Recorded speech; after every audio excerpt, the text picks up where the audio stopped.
nesta noite de hoje. Aqueles que precisam ouvir a voz de Deus, digam amém. Amém. Amém. Vamos lá. Lucas 8, 26 a seguir. A palavra de Deus nos diz assim: e navegaram a terra dos Gadarenos, que está defronte da Galiléia. Quando desceu para a terra, saiu-lhe ao encontro, vindo da cidade, um homem que desde muito tempo estava possesso de demônios, e não andava vestido, nem habitava em qualquer casa, mas nos sepulcros.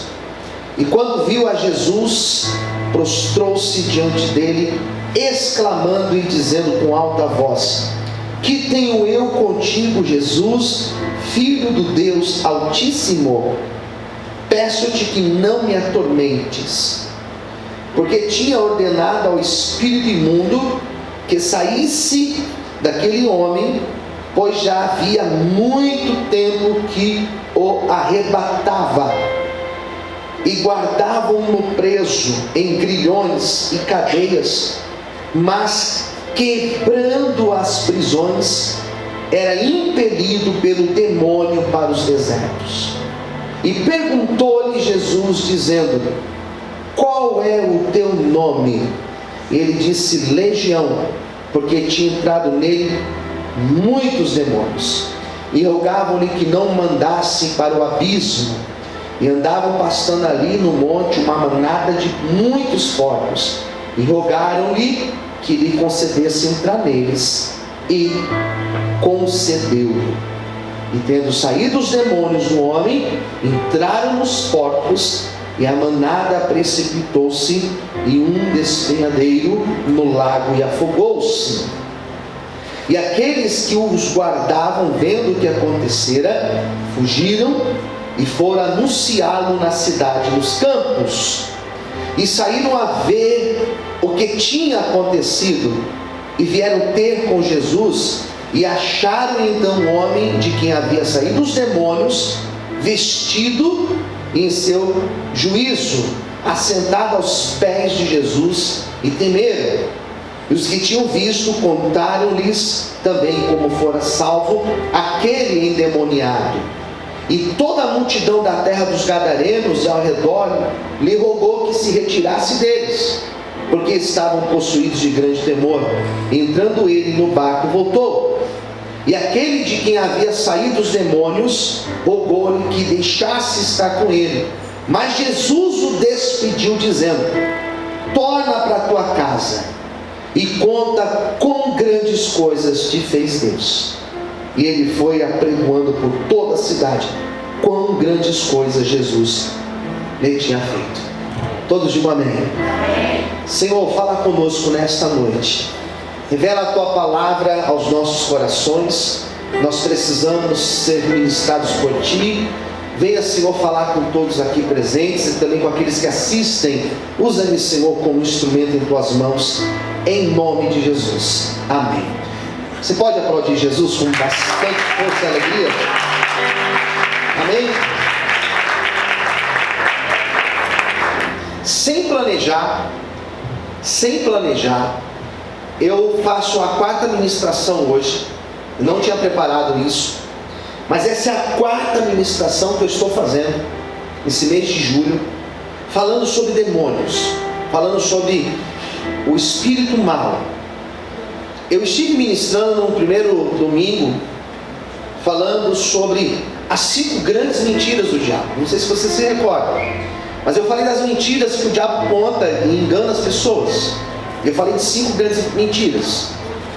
No nosso segundo encontro, eu falei sobre sentimentos. E eu disse sobre sentimentos que o diabo tem colocado no coração das pessoas, e também confundindo pessoas com esses sentimentos. Na semana passada, eu ministrei no Evangelho segundo escreveu Mateus, no capítulo de número 4, e eu falei sobre a tentação de Jesus. Quando Jesus ele é batizado no Rio Jordão por João Batista, e ele é conduzido pelo Espírito ao deserto para ser tentado por Satanás. E eu falei sobre essa passagem na semana passada e sobre a tentação de Jesus.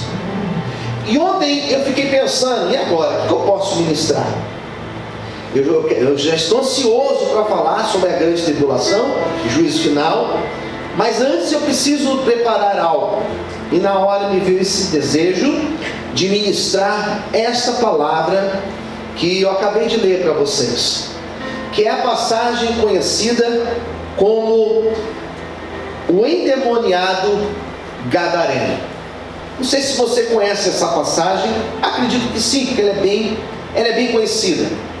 Como que funciona, ou como que é registrado, como que existe essa passagem, como ela está registrada na Bíblia? Primeiro, esse texto não foi apenas escrito por Lucas. Outras tradições também falaram dessa mesma passagem. Então, se você ler lá em Mateus, capítulo de número 8, você também vai encontrar esse texto. Você pode procurar em Marcos, você também vai encontrar esse texto. São textos muito parecidos, alguns detalhes mudam. Esse texto aqui, eu gosto de usar esse texto para pregar essa passagem. Diz a Bíblia que Jesus estava no lado de cá da margem. Existe um lago lá, o lago de Genezaré, que em algumas outras passagens bíblicas ele é citado como Mar da Galileia, mas é a mesma coisa.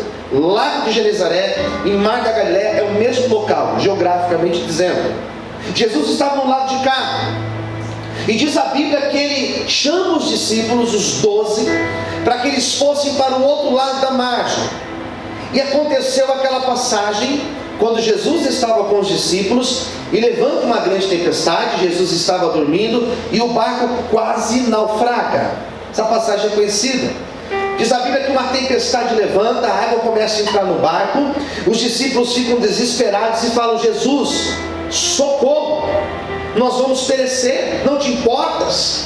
E Jesus olha para eles e diz: por que vocês estão com medo, homens de pequena fé? Imediatamente ele acalma o vento, ele acalma a tempestade, e seguiu-se uma grande bonança. Quem entendeu, diga amém. Então os discípulos foram impactados com aquilo, foram tocados por aquilo, e eles continuam navegando.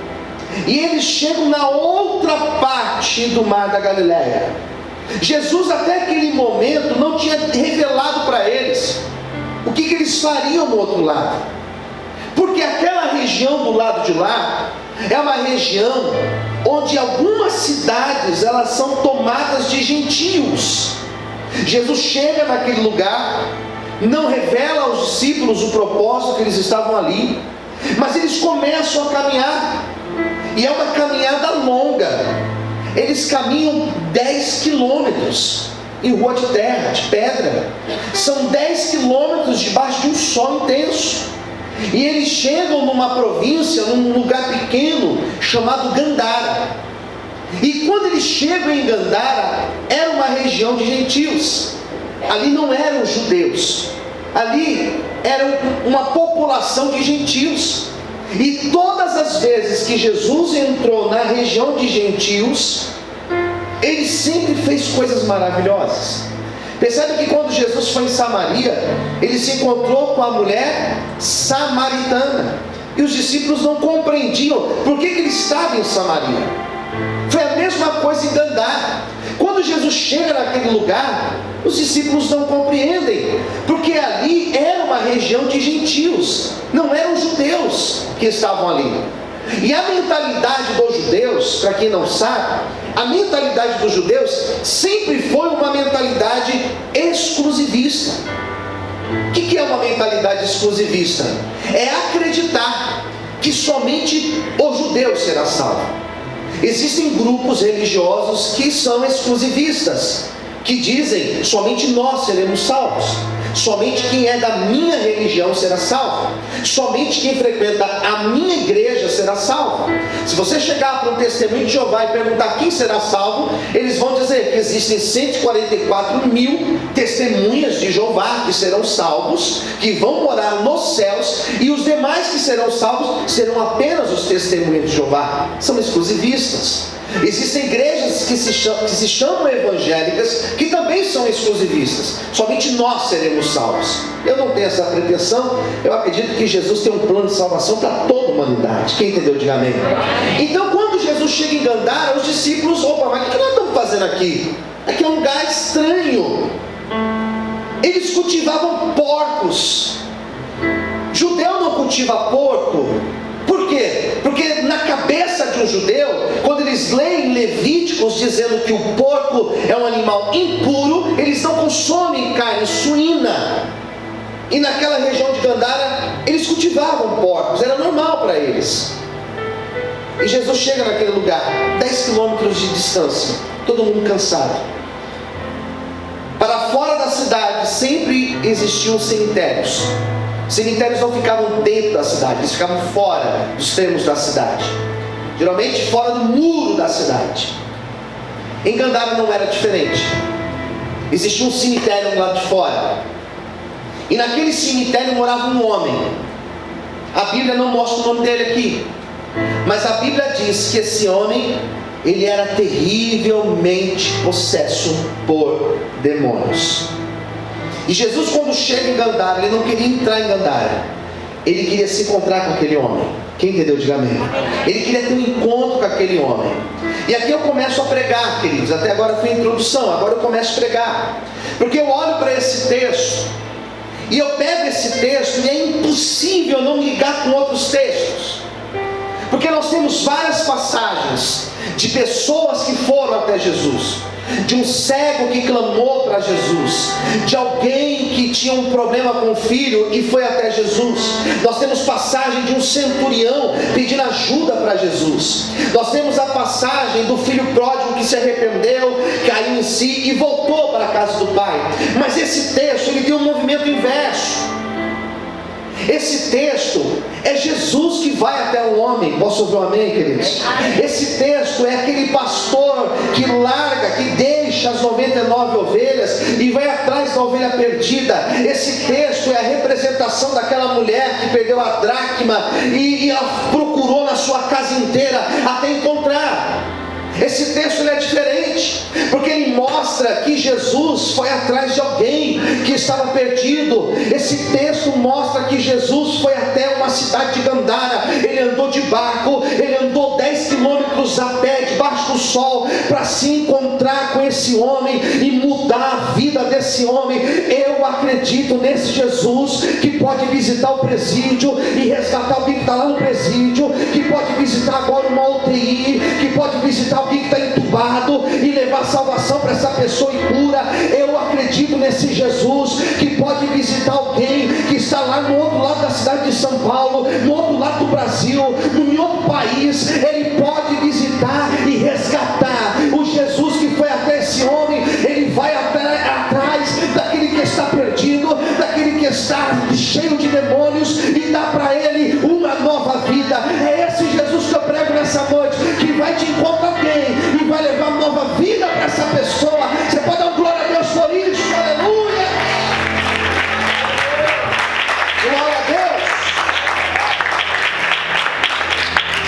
Deus! É o Jesus que vai resgatar. Posso ouvir um amém, queridos? É o Jesus que vai atrás. E ele foi. E eu quero que você pense comigo nessa cena. Quando Jesus chega até aquele lugar, deixa eu te explicar uma coisa. Esse texto mostra que existe possessão demoníaca. Existem pessoas que não acreditam que o demônio pode possuir uma outra pessoa. Eu, como disse hoje cedo, eu me converti numa igreja batista. Eu me converti numa igreja batista. Eu me batizei numa igreja batista.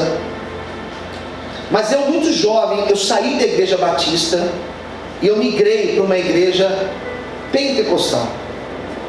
E diferente da igreja batista, diferente da tradição dos batistas, que é uma tradição que eu respeito, são calvinistas. Diferente disso, os pentecostais acreditam em possessão demoníaca. Então eu fui para uma igreja pentecostal, e até hoje sou pentecostal, passei toda a minha construção cristã na igreja pentecostal. Então eu presenciei muitas possessões demoníacas. eu poderia ficar a pregação inteira hoje contando um testemunho atrás do outro aqui, sem repetir nenhum para vocês, de experiências que eu já tive, aqui nessa igreja, quando eu fazia muitos trabalhos de libertação aqui nessa igreja. Quantas pessoas, eu não sei dizer quantas centenas de pessoas eu já pude orar e pessoas foram libertas por demônios, não saberia dizer.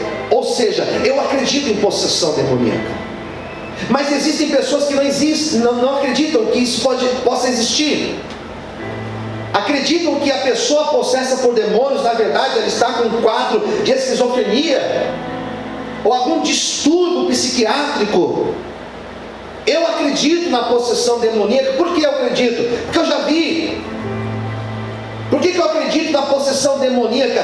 Porque a Bíblia fala na possessão demoníaca. Por que eu acredito? Porque Jesus falou: eu vos dou poder para expulsar demônios. Para que Ele vai me dar poder para expulsar demônios? Se o demônio não vai possuir ninguém? Então eu acredito na possessão demoníaca. Esse texto é um quadro muito claro, é simples para a gente compreender. O que o demônio pode fazer na vida de uma pessoa? Esse homem andava nu. Esse homem não morava com a sua família, ele morava dentro do cemitério daquela cidade. As pessoas tentavam acorrentar esse homem, e ele estourava as correntes, ele arrebentava as correntes. É uma força inexplicável.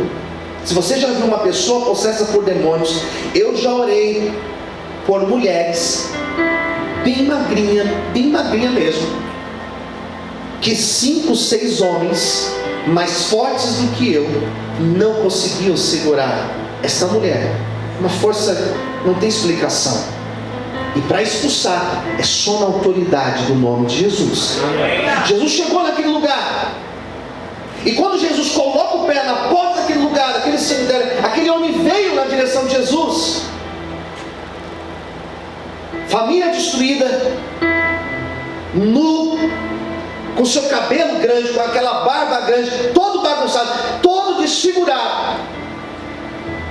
E quando aquele homem veio até Jesus, interessante que ele se apresenta a Jesus, mas ele cai de joelhos. Posso ouvir amém, queridos? Por que o demônio cai de joelhos? Diz o texto que ele cai, no versículo 28, ele diz: que tenho eu contigo, Jesus. Aqui ele vai falar na verdade: Jesus, Filho do Deus Altíssimo. Que qual aprende sobre o demônio? Que o demônio mente, mas ele também sabe a verdade. Que qual aprende sobre os demônios? Que eles podem sim destruir a vida de uma pessoa, porque esse homem teve a sua vida destruída. Mas os demônios se submetem a Jesus Cristo. Posso ouvir um amém, queridos? Os demônios se submetem a Jesus Cristo. O nome de Jesus tem poder sobre os demônios. Se você orar para uma pessoa e falar sai em nome de João, ele não sai. Se você dizer sai no nome da Maria, não sai. Se você fizer como aqueles homens fizeram, saia em nome do Deus de Paulo, ele não sai.